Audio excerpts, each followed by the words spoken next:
Hola, soy Harley Schlanger del Instituto Schiller y bienvenidos a la videoconferencia de esta semana con nuestra fundadora y presidente, Helga Sepp-LaRouche. Como es el caso cada semana, hemos tenido varios acontecimientos importantes, pero vemos que hay un impulso cada vez mayor de tener la posibilidad de un acuerdo entre las cuatro potencias, con la llamada de 1 hora y media entre Trump y Putin. Helga, creo que es ahí donde debemos empezar. La importancia de esto, después de la publicación del informe de Mueller, el hecho de que el presidente ahora está hablando de nuevo con Vladimir Putin. ¿Qué piensas de esto? Bueno, yo creo que esto es realmente una buena noticia, porque como dijiste, por iniciativa del presidente Trump, los dos presidentes hablaron por 90 minutos por teléfono y cubrieron una gama muy amplia de los temas estratégicos, lo que creo que cualquiera que esté interesado en la paz mundial estará muy feliz sobre eso. Al contrario de gente extraña como Adam Schiff, quien está molesto con respecto a eso.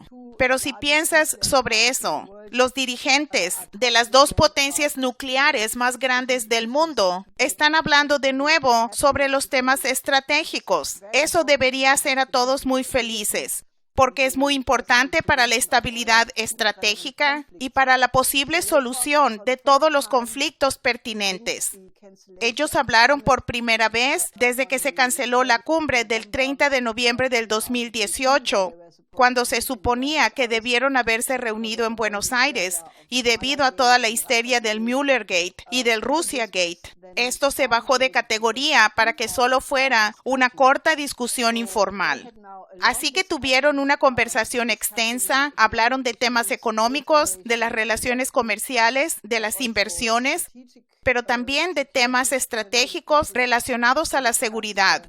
Hablaron de Corea del Norte, de Venezuela, de Ucrania, y también sobre el hecho de que el cargo de la interferencia rusa en la campaña del 2016 se había desechado. Trump después publicó varios tweets en los que dijo que tener buenas relaciones con Rusia y China es algo bueno, no es algo malo, que hay gran potencial para relaciones futuras. Y yo creo que esto realmente es muy, muy importante. Porque puedes decir que como 2 años de la presidencia de Trump o un poco más de 2 años se han perdido debido a esta investigación absolutamente increíble de Mueller, que ahora se está volviendo cada vez más claro que todo esto fue una colusión de la inteligencia británica por parte de los jefes de inteligencia del gobierno de Obama. Y naturalmente, ¿tuvieron conocimiento de esto Obama y Hillary Clinton? Sería muy dudoso que no lo tuvieran. Así que creo que esto es un gran logro. Y, por ejemplo, estuvieron de acuerdo sobre Venezuela, que le corresponde totalmente al pueblo de Venezuela resolver sus asuntos internos. Yo creo que esto es muy bueno. Y también reportaron que el presidente Trump ha expresado cada vez más dudas sobre la inteligencia que le dieron sobre la situación en Venezuela. Hablaron de Ucrania en el contexto del nuevo presidente ahí, que esto significa que ahora el acuerdo de Minsk debe tener algún éxito. Luego, ellos hablaron también sobre la cuestión del desarme nuclear. Esto es muy importante e incluso se habló de la posibilidad de incluir a China en un acuerdo estratégico tripartita sobre el desarme nuclear. Yo creo que esto es un acontecimiento muy importante y son buenas noticias para todo el mundo, porque realmente significó un retroceso de aquella gente que trató de buscar un enfrentamiento contra Rusia hasta el punto de tornar la Guerra Fría en una guerra candente. Así que creo que estos son acontecimientos muy buenos. Nos recuerda lo que sucedió en Helsinki cuando hablas del tiempo perdido, cuando el presidente Trump y el presidente Putin se reunieron en Helsinki.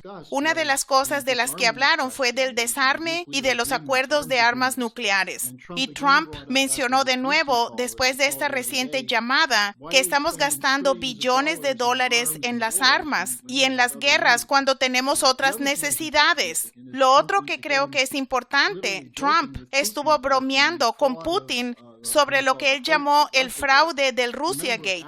Recuerda, después de esa discusión, los medios de comunicación se enfocaron en que Trump decía que confía más en Putin que en la comunidad de inteligencia estadounidense. En ese contexto, Helga, tenemos este va y viene sobre China. ¿Es esto un choque de civilizaciones o es algo que vale la pena?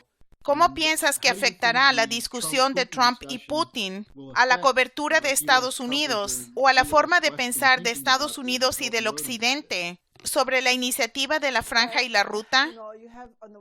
Bueno, tenemos por un lado, yo creo que la próxima semana o en la próxima semana se supone que será la siguiente ronda de las negociaciones comerciales entre Estados Unidos y China. Liu He se supone que vendrá a Washington y si se tiene un acuerdo, entonces también hay la posibilidad de que el presidente Xi Jinping de hecho venga a la Casa Blanca a firmar el acuerdo, porque esto es lo que Trump indicó antes.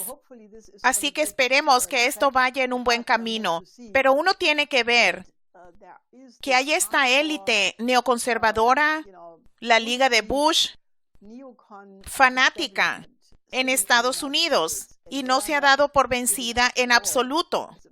De hecho, trata realmente de presentar a China como un enemigo a largo plazo, el adversario. Y hay una nueva manera de mostrar esta perspectiva realmente racista. Quiero decir, es realmente racismo. La directora de Planeación Política en el Departamento de Estado. Esta es realmente una institución muy importante en el Departamento de Estado e históricamente, dado que hay una burocracia permanente, es casi más importante que el secretario de Estado, que es naturalmente Pompeo en este momento, que también ha probado que no es leal a Trump, como él pretendía inicialmente, porque él ha estado con Bolton en muchas de las políticas de enfrentamiento en contra de Corea del Norte, Venezuela e Irán. De cualquier manera, esta directora de planificación política en el Departamento de Estado es una mujer que de hecho es negra, lo cual lo hace más increíble. Su nombre es Kyron Skinner. Ella publicó que Estados Unidos está involucrado en un choque de civilizaciones a largo plazo debido, supuestamente, según su forma de ver, China es la primer gran potencia que Estados Unidos enfrenta, que no es caucásica. ¿Pueden imaginarse eso? Ella no es precisamente caucásica. Pero ella dice, China es una civilización completamente diferente, tiene una ideología completamente diferente, e incluso la Unión Soviética, a pesar de que era marxista y comunista, de alguna manera todavía pertenecía a la familia de las naciones occidentales, porque después de todo, Carlos Marx era contado como parte de la filosofía occidental, etc. Quiero decir, esto es realmente increíble. Y luego ella dijo que la Unión Soviética pudo ser enfrentada en base a las violaciones de los derechos humanos. Pero esto no iba a ser posible con China. Naturalmente, ella está muy correcta, porque China tiene un registro de derechos humanos impecable, porque ha elevado a 800 millones de personas de la pobreza. Y si hay una violación a los derechos humanos, entonces es la pobreza. Porque si uno es pobre, solo tiene para la vivienda o la comida o los servicios de salud, pero mayormente no todos esos combinados. Así que, por lo tanto, la pobreza es una violación a los derechos humanos.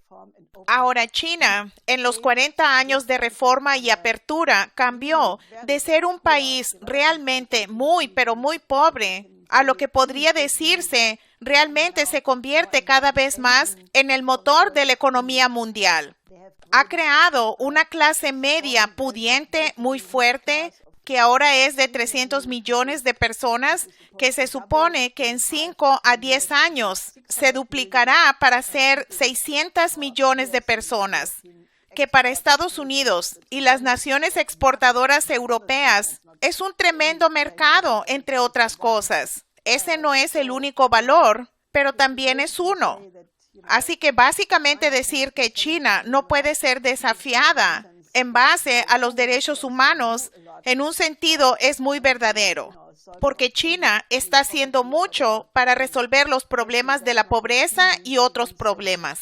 Naturalmente, eso no es lo que ella quiere decir. Ella quiere decir que la tradición china es una tradición completamente diferente, pero eso muestra que ella es tan ignorante como Samuel Huntington, quien obviamente es uno de sus mentores.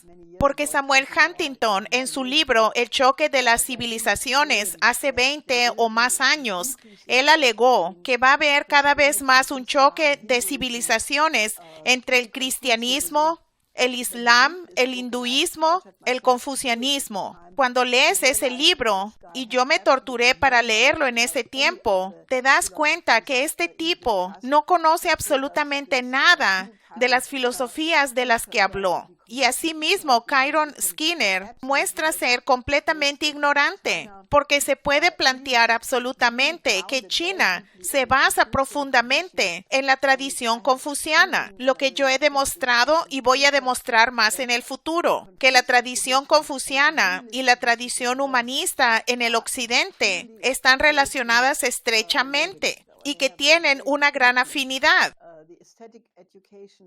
La educación estética de Confucio, de Federico Schiller y de Guillermo Humboldt se basan absolutamente en el mismo principio de la necesidad de ennoblecer al individuo como una precondición para el desarrollo armonioso del Estado. Y solo para contrastar esto tan terrible que ella menciona ahí, Xi Jinping, por su parte, hizo un llamado para que haya un diálogo de civilizaciones basado en la posibilidad del desarrollo de la armonía en la diversidad y que, como la gente puede recordar, yo siempre he enfatizado que una de las ideas centrales de Nicolás de Cusa, quien también habla de esta unidad en la diversidad todo el tiempo, pero que hay un interés común de toda la civilización de la especie humana. Así que realmente se pueden ver las dos concepciones del mundo, el enfrentamiento, el concepto racista geopolítico por un lado, y la idea de tener un desarrollo armonioso que crea las bases para la paz mundial. Así que la gente debe llegar a sus propias conclusiones de quién tiene en mente el interés de la civilización y quién no lo tiene. Yo le pediría a nuestro público que vaya a los archivos de la página del Instituto Schiller, donde tú has escrito mucho sobre esta cuestión de la educación estética y el acuerdo común entre la tradición confuciana y el humanismo occidental. Esta lucha es cada vez mayor. Tenemos acontecimientos de Italia y otras partes. Después del segundo foro de la Franja y la Ruta para la Cooperación Internacional, que se llevó a cabo hace un par de semanas. Hubo mucha armonía y diálogo en ese evento. Pero ahora vemos, incluso en Alemania, como tú señalaste, a un investigador del Handelsblatt, que publicó un artículo muy importante diciendo que Alemania debe participar en la Ruta de la Seda. ¿Cómo se desarrolla esto en Alemania? Y obviamente hay una oposición que sigue la misma línea de lo que Skinner escribió.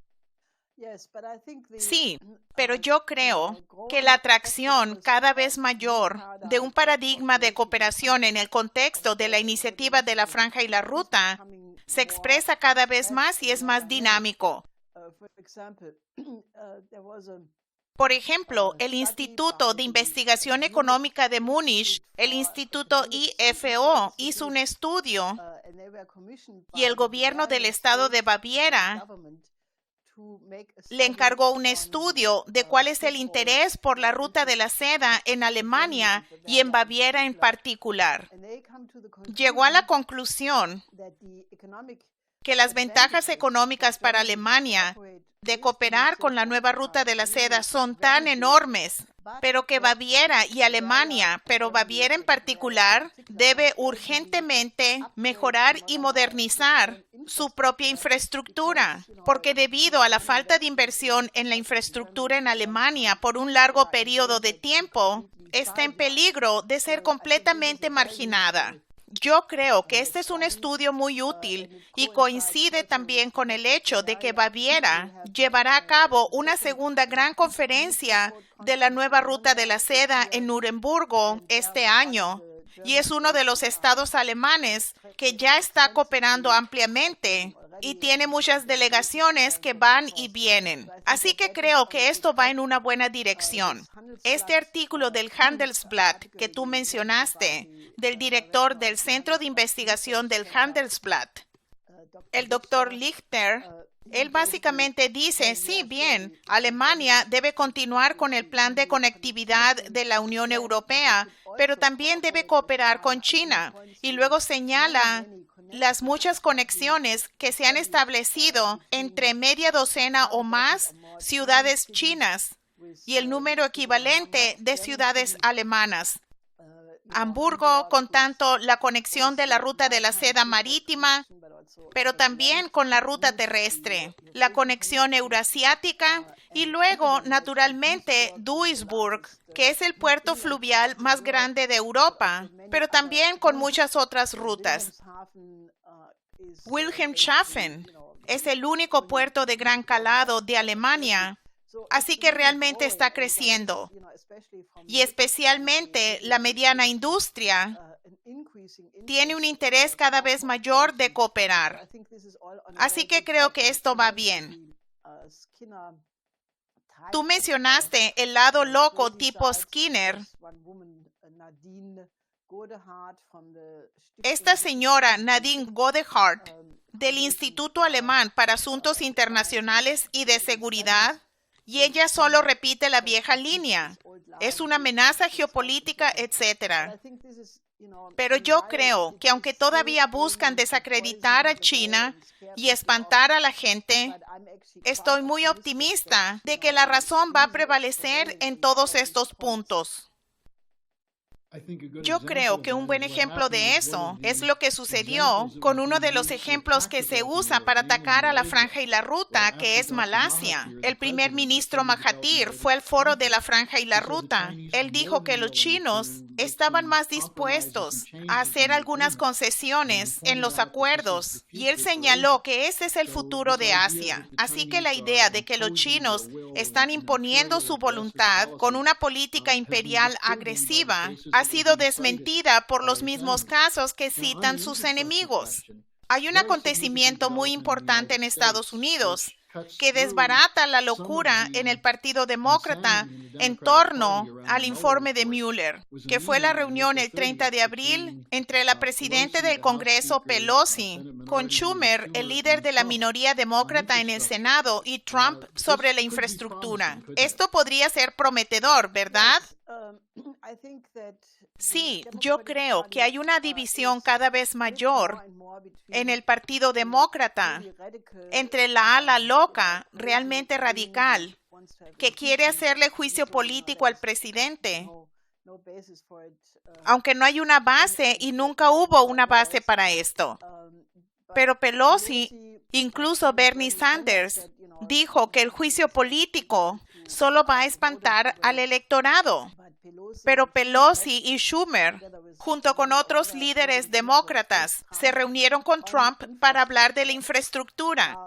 Ahora, Trump dijo que hay una necesidad urgente de tener un programa de infraestructura de 1 a 2 billones de dólares en los próximos 10 años y que esto no será fácil, sino muy difícil en términos del financiamiento. Ahora, yo creo que esto necesita apoyarse, pero yo creo que necesita ser mejorado, porque incluso la Sociedad Estadounidense de Ingenieros Civiles dijo que la demanda real de infraestructura en Estados Unidos es de más de 4.5 billones. Y la Corporación China para la Inversión en la Infraestructura básicamente dijo que lo que se requiere son 8 billones.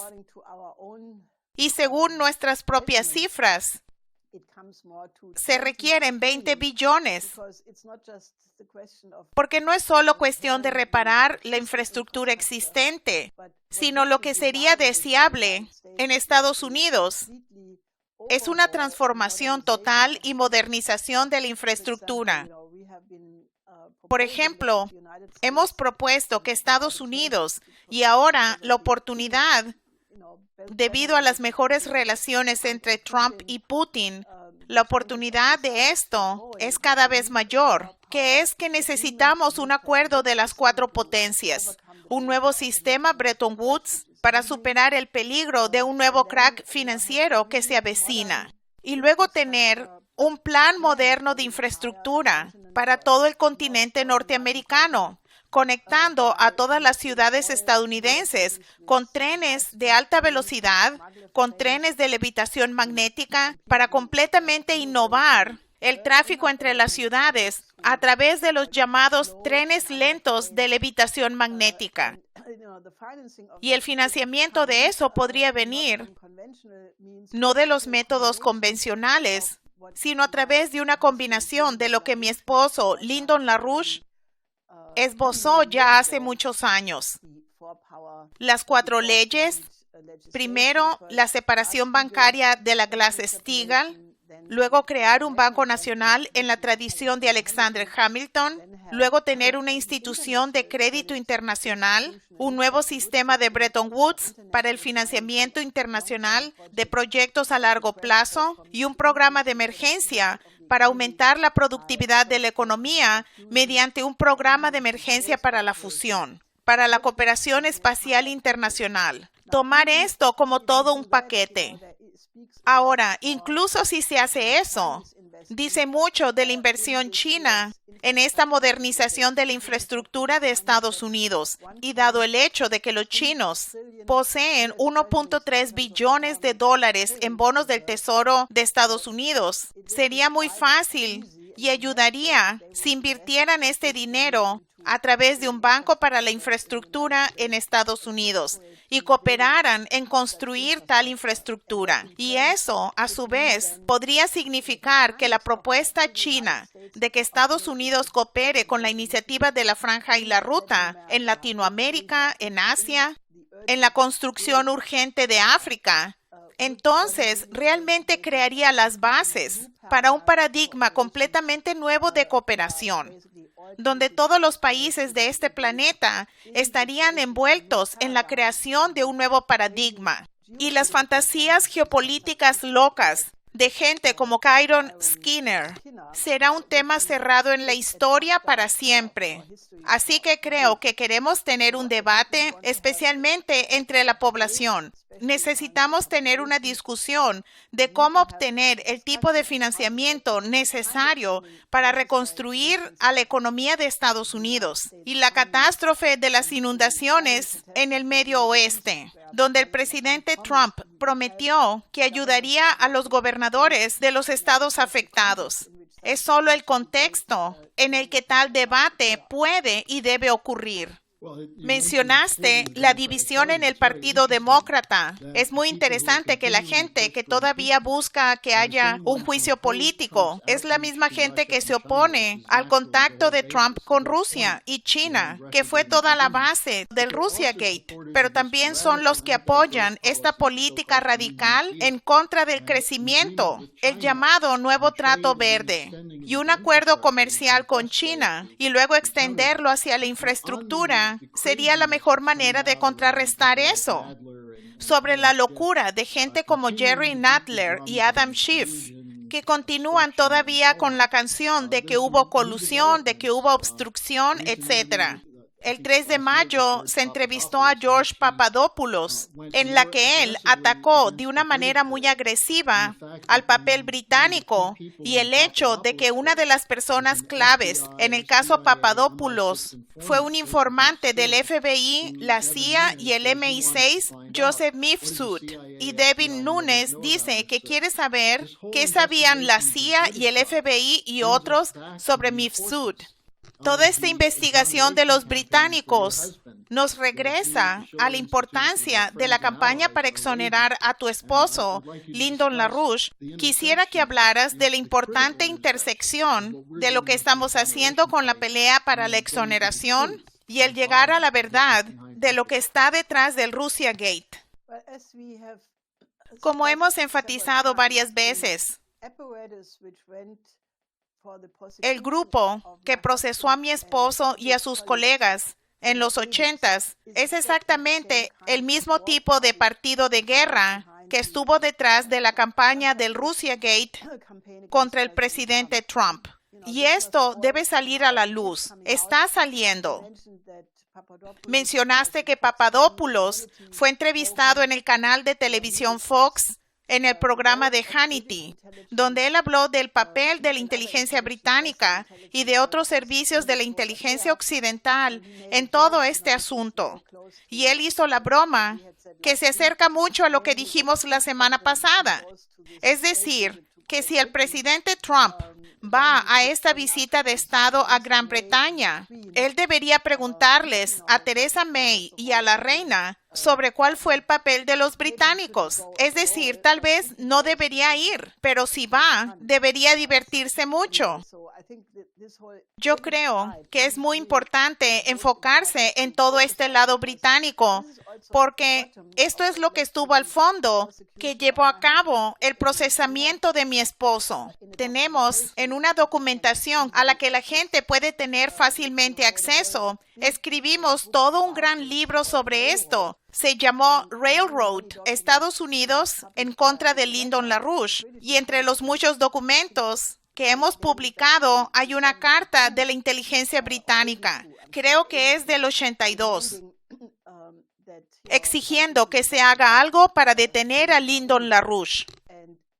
Y mi esposo escribió un artículo en el 2000 que yo creo que cualquiera que quiera llegar al fondo de toda esta cuestión realmente debe leer. Él es un hombre malo, pero no te podemos decir por qué. Donde él describe ampliamente las operaciones de inteligencia del FBI y de la CIA y cuáles eran las verdaderas razones.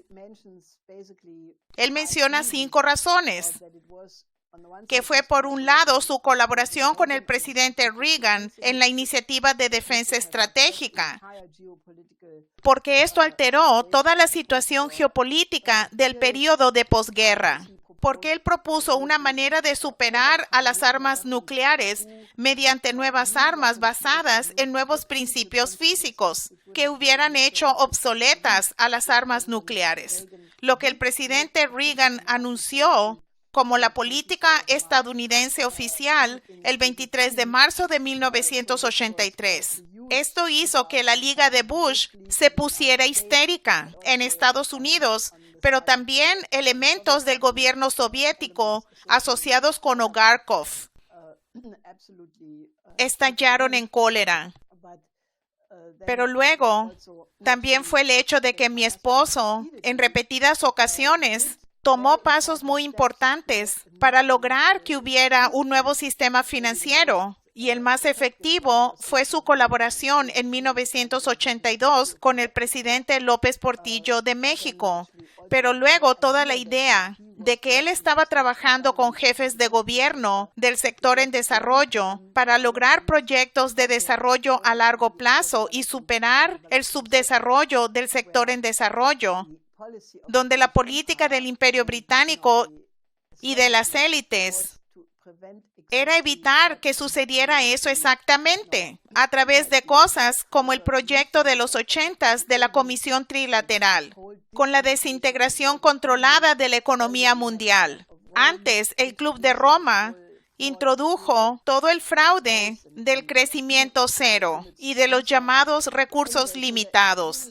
De cualquier manera, estas son realmente las bases del por qué tuvimos el subdesarrollo del sector en desarrollo.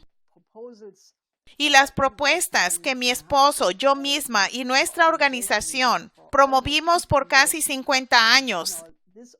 Y todo esto es la cuestión del futuro de Estados Unidos. Así que la exoneración de mi esposo, quien solo fue procesado y condenado debido a sus ideas, es extremadamente importante. Porque si sus ideas se estudiaran al pie de la letra, y la gente debe estudiar estas ideas para que Estados Unidos pueda salir de esta crisis actual. Así que realmente les surgiría, lean sus escritos, ayúdennos en esta campaña para la exoneración, circulen el llamado y pongan presión para que él en verdad sea exonerado y que ocupe el lugar que realmente le corresponde en la historia, en Estados Unidos y en el mundo. Helga, cuando tú mencionas el libro Railroad, que es la historia de la persecución de tu esposo, me recuerda que lo único que se dirige ahora en Estados Unidos son las operaciones que el gobierno a la sombra lleva a cabo en contra de sus oponentes. Si eliminamos a las redes británicas incrustadas en las instituciones estadounidenses, podemos empezar a establecer nuevos puentes basados en esos nuevos principios físicos, que era el objetivo por lo cual el señor LaRouche luchó toda su vida. Yo creo que si la gente quiere hacer algo sobre la exoneración, hay que ir a la página del Instituto Schiller, al llamado ahí, y circularlo, y ser activo. Es la única manera en que vamos a ganar esta lucha. Helga, ¿hay algo más que quisieras agregar hoy? No, yo creo que la gente debe ser optimista, porque pienso que el mayor enemigo de la especie humana algunas veces es el pesimismo de muchos individuos y la duda de que uno realmente puede dirigir la historia en una mejor dirección. Pero yo creo que el papel del individuo en la historia, especialmente en momentos como los que vivimos hoy, es realmente grande. Es la idea de que si se tiene un plan, una idea, y ha llegado el momento para esa idea, y uno tiene el coraje de actuar en base a esta, uno puede, de hecho, cambiar el curso de la historia completamente. Y mi esposo ha hecho eso. Y ahora tenemos la noble tarea de completar su visión y su obra. Así que les pido que se nos unan en esta labor. Muy bien, nos vemos la próxima semana. Hasta la próxima semana.